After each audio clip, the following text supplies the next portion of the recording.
Halos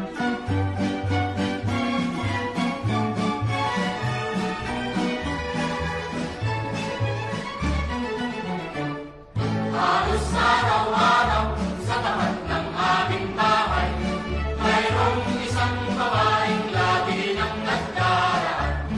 Sulong ay bilao, tulwak at kay pangintay, at ang wika ay ganito sa gitna ng lahat.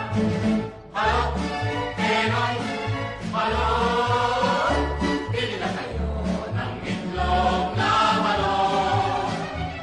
Sapagkat itong balot ay mainam na gamot sa mga taong laging nanlalambot. Balot, Penoy, balot, bili na kayo ng itlog na balot. Sapagkat itong balot ay pampalipas ng pagod at mabisang, pampalakas ng tuhod. Bili na kayo ng aming balot. Ali-aling tindera, magkakano kung isa? 3 piso kung lamang. Ngayon ay nabibigyan kayo nila.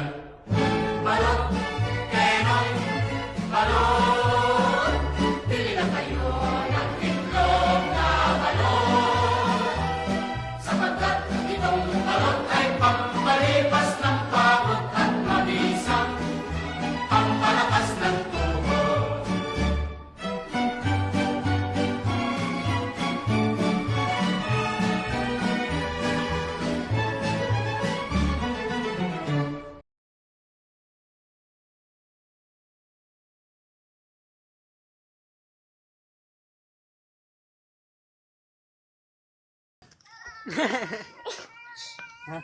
Yan. Ang galing niya, grabe siya. Okay na yan.